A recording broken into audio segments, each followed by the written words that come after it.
ಆತ್ಮೀಯ ಬಂಧುಗಳೇ, ಶ್ರೀಮದ್ ಭಾಗವತಂ ಸ್ಕಂದ 3 ಭಾಗ 1 ಅಧ್ಯಾಯ 7 ವಿದುರ ಪ್ರಶ್ನೆ ಮುಂದುವರೆದದ್ದು. ಇದರಿಂದ ನಾವು 10ನೇ ಶ್ಲೋಕವನ್ನು ತಿಳ್ಕೊಳ್ತಾ ಇದ್ವಿ. ಹೋದ ಭಾಗದಲ್ಲಿ ಯಾರೂ ಈ ಐಹಿಕ ಪ್ರಪಂಚದ ಮೇಲೆ ಒಡೆತನವನ್ನು ಸಾಧಿಸೋದಕ್ಕೆ ಸಾಧ್ಯ ಇಲ್ಲ. ಭಗವಂತ ಒಬ್ಬನೇ ಒಡೆಯ, ಇನ್ನೆಲ್ಲರೂ ಅವನ ಸೇವಕರು. ಆದರೆ ನಮ್ಮನ್ನ ಸರಿಯಾದ ದಾರಿಗೆ ತರೋದಕ್ಕೋಸ್ಕರನೇ ಬಹಿರಂಗ ಶಕ್ತಿಯನ್ನ ಇಟ್ಟಿದ್ದಾನೆ ಭಗವಂತ. ಅದು ನೋಡ್ಕೊಳ್ಳುತ್ತೆ, ಅಂದ್ರೆ ನಮ್ಮನ್ನೆಲ್ಲ ನಿಯಂತ್ರಣ ಮಾಡುವಂತ ಕೆಲಸವನ್ನ ಬಹಿರಂಗ ಶಕ್ತಿ ಮಾಡುತ್ತೆ. ಆದ್ರೆ ಆ ಮಾಯೆಗೆ ಒಳಗಾಗಿರುವಂಥ ಮನುಷ್ಯ ಕೊನೆಗೆ ಏನು ಮಾಡ್ತಾನೆ, ನಾನು ಭಗವಂತನಲ್ಲೇ ಒಂದಾಗ್ತೀನಿ, ನಾನೇ ಭಗವಂತ ಅಂತೆಲ್ಲ ಹೇಳೋದಕ್ಕೆ ಶುರು ಮಾಡ್ತಾನಲ್ಲ, ಅದು ಕೂಡ ಆ ಮಾಯೆಯ ಕಟ್ಟ ಕಡೆಯ ಬಲೆ ಅಂತ ಹೇಳ್ತಾರೆ. ಅಂದರೆ ಅವನು ಎಷ್ಟು ಮಾಯೆಗೆ ಒಳಗಾಗ್ಬಿಟ್ಟಿರ್ತಾನೆ ಅಂತಂದರೆ, ನಾನೇ ಭಗವಂತ ಅನ್ನುವಂಥ ಸ್ಟೇಜ್ಗೂ ಬಂದ್ಬಿಟ್ಟಿರ್ತಾನೆ, ಅಥವಾ ನಾನು ಭಗವಂತನಲ್ಲೇ ಒಂದಾಗ್ಬಿಡ್ತೀನಿ ಅನ್ನುವಂಥ ಒಂದು ಸ್ಟೇಜಿಗೆ ಬಂದಿರ್ತಾನೆ ಅನ್ನೋದನ್ನು ತಿಳ್ಕೊಂಡ್ವಿ. ಈಗ ಮುಂದುವರೆದೇನು ಹೇಳ್ತಾ ಇದ್ದಾರೆ ಅಂತ ನೋಡೋಣ. ಮಾಯಾಶಕ್ತಿಯ ಆದೇಶದಡಿಯಲ್ಲಿ ಈ ಕ್ರಿಯೆಗಳನ್ನು ಆಚರಿಸಲಾಗುತ್ತಿದೆ. ಈ ಅನುಭವವನ್ನು ಕನಸಿನಲ್ಲಿ ತನ್ನ ತಲೆ ಕತ್ತರಿಸಿಕೊಂಡವನ ಅನುಭವಕ್ಕೆ ಹೋಲಿಸಲಾಗಿದೆ. ಯಾರ ತಲೆಯನ್ನು ಕತ್ತರಿಸಲಾಗಿದೆಯೋ ಆ ಮನುಷ್ಯನೂ ತನ್ನ ತಲೆ ಕತ್ತರಿಸಿದ್ದನ್ನು ಕಾಣುತ್ತಾನೆ. ವ್ಯಕ್ತಿಯ ತಲೆಗೆ ಆಘಾತವಾದಲ್ಲಿ ಅವನು ಕಾಣುವ ಶಕ್ತಿಯನ್ನು ಕಳಕೊಳ್ಳುತ್ತಾನೆ. ಆದ್ದರಿಂದ ಮನುಷ್ಯನೊಬ್ಬ ತನ್ನ ತಲೆ ಕತ್ತರಿಸಿದ್ದನ್ನು ಕಾಣುತ್ತಾನೆ ಎಂದರೆ ಅವನು ಭ್ರಾಮಕ ಸ್ಥಿತಿಯಲ್ಲಿರುವವನಂತೆ ಯೋಚಿಸುತ್ತಾನೆ ಎಂದರ್ಥ. ಅಂತೆಯೇ ಜೀವಿಯು ಶಾಶ್ವತವಾಗಿ ಸರ್ವೋತ್ತಮನಾದ ಭಗವಂತನಿಗೆ ಅಧೀನನಾಗಿದ್ದಾನೆ. ಅವನು ಈ ಅರಿವನ್ನು ತನ್ನೊಳಗೆ ಹೊಂದಿರುತ್ತಾನೆ. ಆದರೆ ಕೃತಕವಾಗಿ ಅವನು ತಾನೇ ದೇವರೆಂದು, ತಾನೇ ದೇವರಾಗಿದ್ದರೂ ಮಾಯೆಯ ಕಾರಣದಿಂದ ಆ ಜ್ಞಾನವನ್ನು ಕಳೆದುಕೊಂಡವನೆಂದು ಯೋಚಿಸುತ್ತಾನೆ. ನೋಡಿ ಎಷ್ಟು ಚೆನ್ನಾಗಿದೆ ಎಕ್ಸಾಂಪಲ್ ಅಂತಂದರೆ, ಈಗ ಮಾಯಾಶಕ್ತಿ ಹೇಗೆ ಹೇಳ್ತಾಳೋ ಆ ರೀತಿ ಕೆಲಸಗಳನ್ನೆಲ್ಲ ನಾವು ಮಾಡ್ತಾ ಹೋಗ್ತೀವಿ. ಈ ಅನುಭವವನ್ನು ಒಂದು ಎಕ್ಸಾಂಪಲ್ ಕೊಟ್ಟು ಇದರಲ್ಲಿ ಹೇಳಿದ್ದಾರೆ. ಅಂದರೆ ಇಲ್ಲಿ ನಾವು ಶ್ಲೋಕದ ಅನುವಾದದಲ್ಲಿ ಕೇಳಿದ್ವಲ್ಲ, ತನ್ನ ತಲೆಯನ್ನು ಕತ್ತರಿಸದಂಥ ಕನಸು ಕಾಣುವನ ಹಾಗೆ ಅಂತನ್ಬಿಟ್ಟು. ಏನು ಅಂತಂದರೆ, ಈಗ ಕನಸಲ್ಲಿ ತನ್ನ ತಲೆಯನ್ನು ಕತ್ತರಿಸ್ಕೊಂಡಿರ್ತಾನಲ್ಲ, ಆ ಅನುಭವಕ್ಕೆ ಇದನ್ನು ಹೋಲಿಸ್ತಾ ಇದ್ದಾರೆ. ಈಗ ಯಾರು ತಲೆಯನ್ನು ಕತ್ತರಿಸ್ತಾರೋ ಆ ಮನುಷ್ಯ ತನ್ನ ತಲೆಯನ್ನು ಕತ್ತರಿಸಿದ್ದನ್ನು ನೋಡೋದಕ್ಕಾಗುತ್ತಾ, ನೋಡ್ತಾನೆ ಅಂತ ಹೇಳ್ತಾ ಇದ್ದಾರೆ. ಅಂದರೆ ಒಬ್ಬ ವ್ಯಕ್ತಿಯ ತಲೆಯನ್ನು ಕತ್ತರಿಸಿದಾಗ ಅಥವಾ ಅವನ ತಲೆಗೇನಾದರೂ ಒಂದು ಏಟಾದಾಗ ಕಾಣುವಂಥ ಶಕ್ತಿಯನ್ನೇ ಅವನು ಕಳ್ಕೊಂಡ್ಬಿಡ್ತಾನೆ ಅಲ್ವಾ. ಈ ತಲೆ ಸಪ್ರೇಟ್ ಆಯಿತು ಅಂತಂದಿದ ತಕ್ಷಣ, ತಲೆಗೆ ಫುಲ್ಲು ಏಟಾಗ್ಬಿಟ್ಟಿದೆ ಅಂದಿದ ತಕ್ಷಣ ಅವನು ನೋಡುವಂಥ ಶಕ್ತಿಯನ್ನೇ ಕಳ್ಕೊಂಡ್ಬಿಡ್ತಾನೆ. ಆದರೆ ಮನುಷ್ಯ ತನ್ನ ತಲೆಯನ್ನು ಕತ್ತರಿಸಿದ್ದನ್ನು ತಾನೇ ನೋಡ್ತಾನೆ ಅಂತಂದರೆ ನಿಜವಾಗ್ಲೂ ಅದು ಭ್ರಮೆನೇ.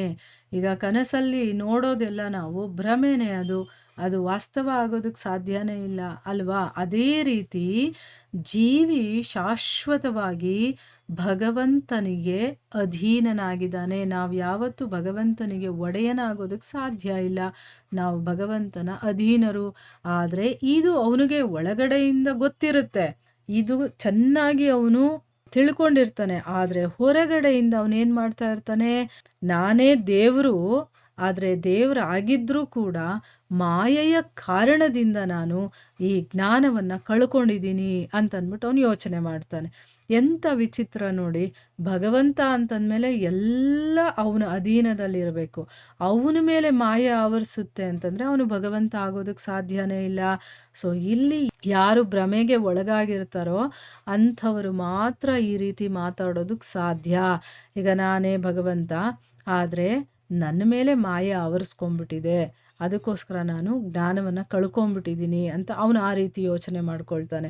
ಈಗ ನೋಡಿ, ಧರ್ಮಗ್ರಂಥಗಳಲ್ಲಿರೋದನ್ನು ನಾವು ಯಾವಾಗ ತಿಳ್ಕೊಳ್ಳೋದಿಲ್ವೋ, ಈಗ ನಮಗೆ ನಾವೇ ಏನೇನೋ ಯೋಚನೆ ಮಾಡ್ಕೊಂಡು ಕಲ್ಪನೆ ಮಾಡಿಕೊಂಡಾಗ ಎಲ್ಲ ನಾವು ತಪ್ಪಾಗಿ ಅರ್ಥ ಮಾಡ್ಕೊಳ್ತೀವಿ ಅಲ್ವಾ. ಸೊ ಇಲ್ಲಿ ಕೃತಕವಾಗಿ ಅವನು ತನ್ನನ್ನು ತಾನು ದೇವರು, ಅವನಿಗೆ ಗೊತ್ತಿರುತ್ತೆ ಒಳಗಡೆಯಿಂದ ನಾನು ದೇವರಲ್ಲ ಅಂತ, ಆದರೆ ಹೊರಗಡೆ ಅವನು ನಾನೇ ದೇವರು ಅಂತ ತಿಳ್ಕೊಂಡಿರ್ತಾನೆ. ಹಾಗಾದರೆ ನೀನು ಯಾಕೆ ಹೀಗಿದೆಯಾ ಅಂತಂದರೆ, ನನಗೆ ಮಾಯೆ ಆವೃತವಾಗಿರೋದ್ರಿಂದ ನಾನು ಜ್ಞಾನವನ್ನು ಕಳ್ಕೊಂಡ್ಬಿಟ್ಟಿದ್ದೀನಿ ಅಂತ ಅವನು ಯೋಚನೆ ಮಾಡ್ತಾನೆ. ಆಯ್ತಾ? ತನ್ನ ತಲೆ ಕತ್ತರಿಸಲಾದ್ದನ್ನ ಕಾಣುವುದರಲ್ಲಿ ಹೇಗೆ ಹುರುಳಿಲ್ವೋ ಹಾಗೆ ಈ ಕಲ್ಪನೆಯಲ್ಲೂ ಹುರುಳಿಲ್ಲ. ಅಂದ್ರೆ ಅರ್ಥ ಏನು? ಈಗ ನಾವು ನಮ್ಮ ತಲೆಯನ್ನ ಕತ್ತರಿಸಿದ್ದನ್ನ ನಾವೇ ನೋಡಬಹುದು ಅನ್ನುವಂಥ ಮಾತಲ್ಲಿ ಏನೂ ಅರ್ಥ ಇಲ್ಲ ಅನ್ನೋದು ಹೇಗೋ, ಅದೇ ರೀತಿ ನಾನು ದೇವರು ಅನ್ನುವಂಥ ಕಲ್ಪನೆ ಇದೆಯಲ್ಲ, ಮತ್ತೆ ನಾನು ದೇವರಾಗಿದ್ರೂ ನನ್ನ ಮೇಲೆ ಮಾಯೆ ಆವೃತವಾಗ್ಬಿಟ್ಟಿದೆ, ಅದಕ್ಕೋಸ್ಕರ ನನಗೇನು ಜ್ಞಾನ ಇಲ್ಲ ಅಂತ ಹೇಳ್ತಾರಲ್ಲ, ಅದರಲ್ಲೂ ಕೂಡ ಏನೂ ಹುರುಳಿಲ್ಲ ಅಂತಂದ್ಬಿಟ್ಟು ಅರ್ಥ. ಯಾವುದರಿಂದ ಜ್ಞಾನ ಆವೃತವಾಗಿದೆಯೋ ಆ ಪ್ರಕ್ರಿಯೆಯೇ ಇದು.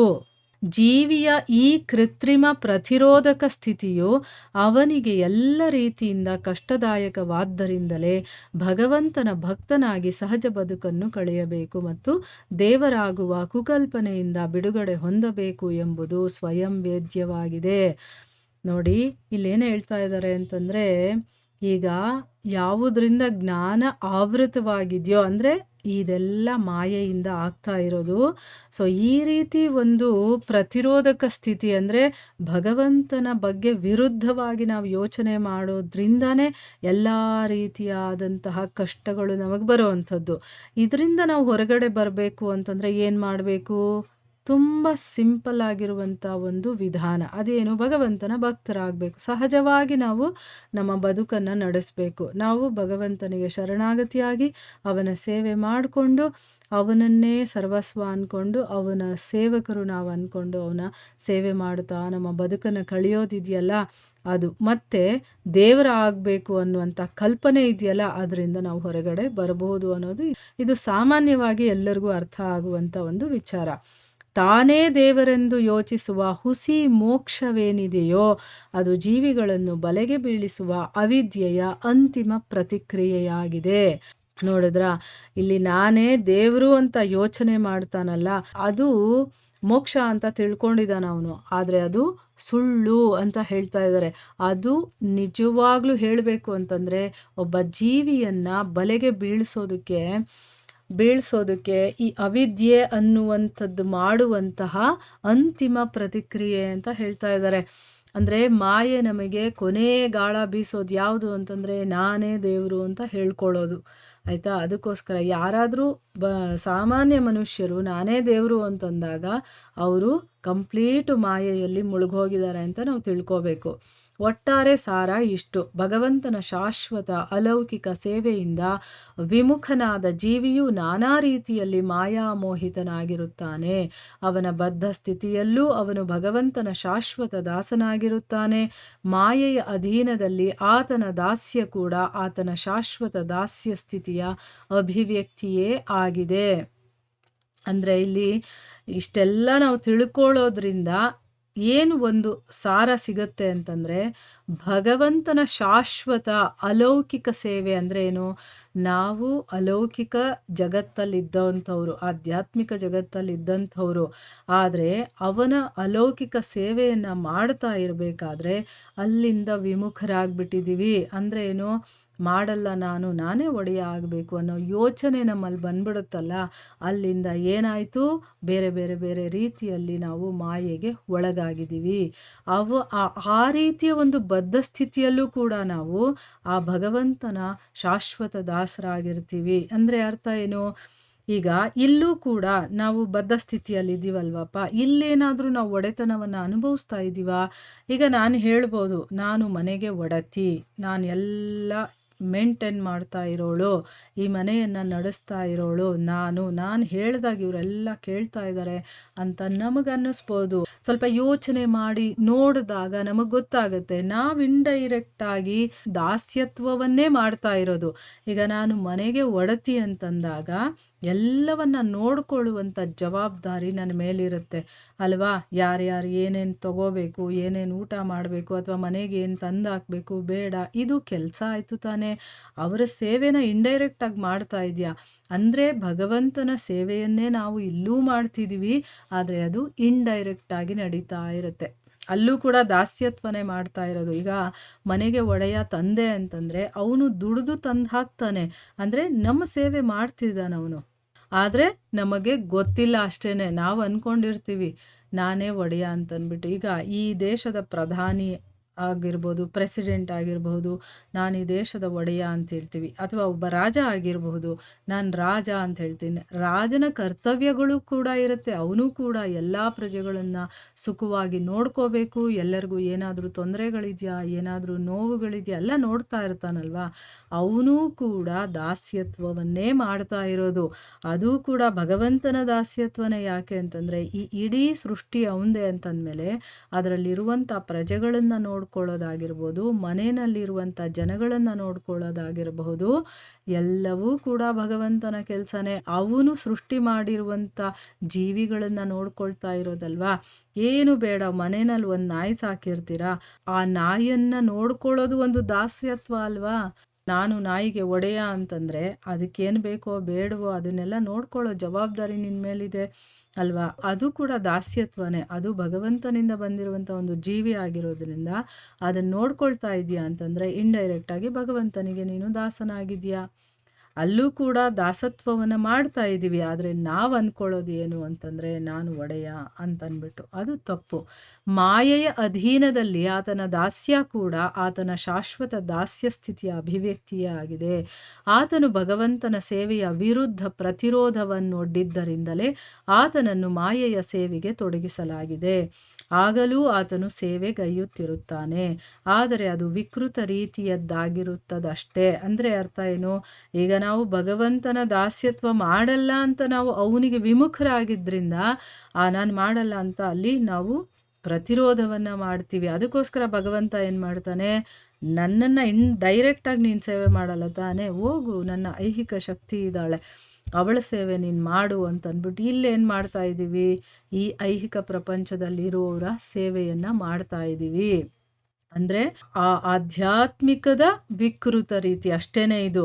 ಅಲ್ಲೂ ಕೂಡ ನಾವು ಸೇವೆನೇ ಮಾಡ್ತಾ ಇರೋದು. ಎಲ್ಲೂ ಕೂಡ ನಾವು ಒಡೆತನವನ್ನು ಮಾಡೋದಕ್ಕೆ ಸಾಧ್ಯನೇ ಇಲ್ಲ. ಈಗ ನಾವು ಭಗವಂತನಿಗೆ ಡೈರೆಕ್ಟಾಗಿ ಸೇವೆ ಮಾಡಲಿಲ್ಲ ಅಂತಂದರೆ ನಮ್ಮಿಂದ ಆ ಬಹಿರಂಗ ಶಕ್ತಿ ಅಥವಾ ಭಗವಂತನ ಐಹಿಕ ಪ್ರಕೃತಿ ಅನ್ನೋದು ಏನಿದೆಯೋ, ಆ ಮಾಯೆ ಅನ್ನೋದು ಏನಿದೆಯೋ ನಮ್ಮ ಕೈಯಲ್ಲಿ ಸೇವೆಯನ್ನೇ ಮಾಡಿಸೋದು. ಆದರೆ ನಮ್ಮನ್ನು ಭ್ರಮೆಗೆ ಒಳಗಾಗಿಸಿ ಆ ಕೆಲಸಗಳನ್ನು ಮಾಡಿಸ್ತಾಳೆ. ನಮ್ಮ ಮನಸ್ಸಿಗೆ ಏನು ಅನ್ನಿಸ್ತಾ ಇರುತ್ತೆ, ನಾನು ಒಡೆಯ ಅಂತ. ಆದರೆ ನಾವು ಮಾಡ್ತಾ ಇರೋದೇನು, ಸೇವೆನೇ. ಆಯಿತಾ. ಎಲ್ಲಿಂದ ನೀವು ಎಲ್ಲಿಗಾದರೂ ಯೋಚನೆ ಮಾಡಿ ನೋಡಿ, ಯಾರನ್ನಾದರೂ ಎಕ್ಸಾಂಪಲ್ ತೊಗೊಂಡು ಯೋಚನೆ ಮಾಡಿ ನೋಡಿ, ಎಲ್ಲರೂ ಕೂಡ ನಾವು ಸೇವೆನೇ ಮಾಡ್ತಾ ಇರೋದು. ಆದರೆ ಡೈರೆಕ್ಟಾಗಿ ಭಗವಂತನಿಗೆ ಮಾಡ್ತಾ ಇರೋದಿಲ್ಲ. ಆ ಭಗವಂತನ ಮಾಯಾಶಕ್ತಿಗೆ ನಾವು, ಅಂದರೆ ಈ ಐಹಿಕ ಪ್ರಪಂಚಕ್ಕೆ ನಾವು ಸೇವೆಯನ್ನು ಮಾಡ್ತಾ ಇರ್ತೀವಿ. ಇದು ಒಂದು ರೀತಿಯ ಭ್ರಮೆನೇ. ಅದಕ್ಕೋಸ್ಕರನೇ ನಾವೇನು ಮಾಡಬೇಕು, ಭಗವಂತನಿಗೆ ಶರಣಾಗೋದು ಒಂದೇ ಒಳ್ಳೆ ಮಾರ್ಗ. ಆದ್ದರಿಂದ ಏನಾಗುತ್ತೆ, ನಾವು ಆ ಮಾಯೆಯಿಂದ ನಾವು ಶಾಶ್ವತವಾಗಿ ತಪ್ಪಿಸ್ಕೊಳ್ಬಹುದು. ಇಲ್ಲ ಅಂತಂದರೆ ಏನು ಮಾಡುತ್ತೆ, ಇಂಡೈರೆಕ್ಟಾಗಿ ನಮ್ಮಿಂದ ಸೇವೆನೇ ಮಾಡಿಸ್ಕೊಳ್ತಾ ಇರ್ತಾಳೆ. ಭಗವಂತನಿಗೆ ಮಾಡಲಿಲ್ವಾ, ನನಗೆ ಮಾಡಿ ಅಂತಂದ್ಬಿಟ್ಟು. ಆದರೆ ಅದರಲ್ಲಿ ನಮಗೆ ಗೊತ್ತೇ ಆಗೋದಿಲ್ಲ ನಾವು ಸೇವೆ ಮಾಡ್ತಿದ್ದೀವಿ ಅಂತ. ನಾವೇನು ಅಂದ್ಕೊಳ್ತಾ ಇರ್ತೀವಿ, ನನ್ನ ಸೇವೆ ಎಲ್ಲರೂ ಮಾಡ್ತಿರ್ತಾರೆ ಅಥವಾ ನಾನೇ ಒಡೆಯ ಅನ್ನುವಂಥ ಒಂದು ಭ್ರಮೆನಲ್ಲಿ ಇರ್ತೀವಿ. ಈ ವಿಷಯವನ್ನು ಕೂಡ ಭಗವದ್ಗೀತೆಯಲ್ಲಿ 7ನೇ ಅಧ್ಯಾಯ 17ನೇ ಶ್ಲೋಕದಲ್ಲಿ ಭಗವಂತ ಹೇಳಿದ್ದಾನೆ. ಅದು ಯಾವುದು ಶ್ಲೋಕ ಅಂತಂದರೆ, ದೈವಿ ಹೇಷ್ಯ ಗುಣಮಯಿ ಮಮ ಮಾಯಾ ದುರತ್ಯಯ ಅಂತಿದೆಯಲ್ಲ ಆ ಶ್ಲೋಕ.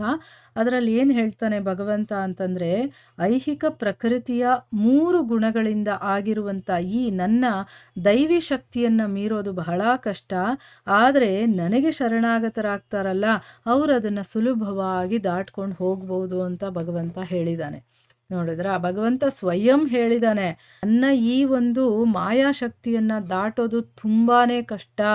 ಬೇಕಾದರೆ ನೋಡಿ, ಯಾರು ಭಗವಂತನ ಒಂದು ದಾರಿಯಲ್ಲಿ ನಡೆಯೋದಕ್ಕೆ ಶುರು ಮಾಡ್ತಾರೋ, ಅಂದರೆ ಏನು ಆಧ್ಯಾತ್ಮಿಕದಲ್ಲಿ ಪ್ರವೇಶ ಮಾಡ್ತಾರೋ, ಮೊದಲಲ್ಲಿ ಅವರಿಗೆಲ್ಲ ತುಂಬ ತೊಂದರೆಗಳು ಬರುತ್ತೆ. ನಾವು ಏನಾದರೂ ಸತ್ಸಂಗಕ್ಕೆ ಹೋಗಬೇಕು ಅಥವಾ ಕೇಳಬೇಕು ಅಂತ ಬಂದಾಗಲೇ ನಮಗೆ ಬೇರೆ ಬೇರೆ ರೀತಿಯ ಮಾಯೆಗಳು ಅಟ್ಯಾಕ್ ಆಗುತ್ತೆ. ಬೇಡ ಬಿಡು ಇವತ್ತು ಹೋಗೋದು, ಅಥವಾ ನಮ್ಮ ಮನಸ್ಸಿಗೆ ಬೇಜಾರಾಗೋದು, ಅಥವಾ ಯಾರೋ ಬಂದು ಇನ್ನೆಲ್ಲೋ ಕರೀತಾರೆ, ಈ ರೀತಿ ಎಲ್ಲ ಅಡೆತಡೆಗಳೆಲ್ಲ ಸ್ಟಾರ್ಟಿಂಗಲ್ಲಿ ತುಂಬ ಬರುತ್ತೆ. ಅದನ್ನೆಲ್ಲ ನಾವು ಗೆದ್ದು ಹೋಗಬೇಕು ಮುಂದಕ್ಕೆ. ಭಗವಂತನ ವಿಚಾರಕ್ಕೆ ನಾವು ಮನಸ್ಸು ಕೊಡೋದಕ್ಕೆ ನಾವು ಶುರು ಮಾಡಬೇಕು. ಅಂದರೆ ಭಗವಂತನ ಮೇಲೆ ಹಾಕ್ಬಿಡ್ಬೇಕು, ಭಗವಂತ ನೀನೇ ನನ್ನನ್ನು ಇಲ್ಲಿ ಕರ್ಕೊಬೇಕಪ್ಪ, ಯಾಕೋ ನಂಗೆ ಗೊತ್ತಿಲ್ಲ ಇಷ್ಟೊಂದು ಅಡೆತಡೆಗಳು ಬರ್ತಾ ಇದೆ, ನೀನೇ ನನಗೆ ಸಹಾಯ ಮಾಡಬೇಕು ಅಂತ ಯಾವಾಗ ನಾವು ಮನಸ್ಫೂರ್ತಿಯಾಗಿ ಭಗವಂತನಿಗೆ ಶರಣಾಗತಿಯಾಗಿ ನಾವು ನಮ್ಮ ಮನಸ್ಸಿಂದ ಹೇಳ್ಕೊಳ್ತೀವೋ ಆಗ ಭಗವಂತ ನಮಗೆ ಸಹಾಯ ಮಾಡೇ ಮಾಡ್ತಾನೆ. ಅದಕ್ಕೆ ಅವನು ಹೇಳ್ತಾನೆ, ಸುಲಭವಾಗಿ ನೀನು ಮಾಯೆಯನ್ನು ದಾಟಬೇಕು ಅಂತಂದರೆ ಅದಕ್ಕಿರೋದು ಒಂದೇ ದಾರಿ, ನನಗೆ ಶರಣಾಗತಿ ಆಗಬೇಕು ಅಂತ. ಆ ಶ್ಲೋಕದ ಅರ್ಥ ಇದು. ಸೊ ಎಷ್ಟು ಕ್ಲೀನಾಗಿ ಎಕ್ಸ್ಪ್ಲೈನ್ ಮಾಡಿದ್ದಾರೆ. ನಾವು ಅರ್ಥ ಮಾಡ್ಕೊಳ್ಳೋದು ಒಂದು ನಮಗೆ ಬಿಟ್ಟಿರುವಂಥದ್ದು. ಅವ್ರು ಹೇಳಿದ್ದಾರೆ, ಭಗವಂತ ಭಗವದ್ಗೀತೆಯಲ್ಲೂ ಹೇಳಿದ್ದಾನೆ, ಭಾಗವತದಲ್ಲೂ ಈಗ ಮೈತ್ರೇಯ ಮುನಿಗಳು ಹೇಳಿದ್ದಾರೆ. ಅದನ್ನು ಗುರುಗಳು ತುಂಬ ಚೆನ್ನಾಗಿ ಎಕ್ಸಾಂಪಲ್ ಕೊಟ್ಟು ಎಕ್ಸ್ಪ್ಲೈನ್ ಮಾಡಿದ್ದಾರೆ. ಇಷ್ಟು ಹೇಳಿನೂ ನಾವು ಅರ್ಥ ಮಾಡ್ಕೊಂಡಿಲ್ಲ ಅಂತಂದರೆ ನಾವಿನ್ನೆಷ್ಟು ಮಾಯೆಗೆ ಒಳಗಾಗಿದ್ದೀವಿ ಅಂತ ನಾವು ಅರ್ಥ ಮಾಡ್ಕೋಬೇಕು. ಯಾವಾಗ ಭಗವಂತನ ವಿಚಾರವನ್ನು ಕೇಳೋದಕ್ಕೆ ನಾವು ಹಿಂದು ಮುಂದೆ ನೋಡ್ತೀವೋ, ಸಮಯ ಇಲ್ಲ ಅಂತ ಹೇಳ್ತೀವೋ, ನಾವಷ್ಟು ಮಾಯೆಗೆ ಒಳಗಾಗಿದ್ದೀವಿ ಅಂತ ಅರ್ಥ ಮಾಡ್ಕೋಬೇಕು. ಅದರಿಂದ ಹೊರಗಡೆ ಬರೋದಕ್ಕೆ ದಾರಿ ಯಾವುದು ಅಂತಂದರೆ ಇದನ್ನು ಕೇಳಲಿಲ್ಲ ಅಂತಂದರೆ ನಾವು ಮಾಯೆಯಿಂದ ಹೊರಗಡೆ ಬರೋದಕ್ಕೆ ಸಾಧ್ಯನೇ ಇಲ್ಲ. ಯಾಕಂದರೆ ಕೇಳಿದಾಗಲೇ ತಾನೇ ನಾವು ಭಗವಂತನಿಗೆ ಸರೆಂಡರ್ ಆಗೋದಕ್ಕೆ ನಾವು ಸಹಾಯ ಆಗುತ್ತದೋ. ಸೊ ಕೇಳಲೇ ಇಲ್ಲ ಅಂತಂದರೆ ನಮ್ಮ ಮನಸ್ಸು ಶುದ್ಧವಾಗೋದಿಲ್ಲ, ಶುದ್ಧವಾಗಲಿಲ್ಲ ಅಂತಂದರೆ ನಾವು ಸರೆಂಡರ್ ಆಗೋದಕ್ಕಾಗೋದಿಲ್ಲ. ಸೊ ಅದಕ್ಕೋಸ್ಕರನೇ ಆದಷ್ಟು ನಾವು ಸತ್ಸಂಗಗಳಲ್ಲಿ ಭಾಗಿಯಾಗೋಣ ಅಂತ ಹೇಳ್ತಾ ಇಲ್ಲಿಗೆ ನಾವು ನಿಲ್ಲಿಸೋಣ. ಹರೇ ಕೃಷ್ಣ.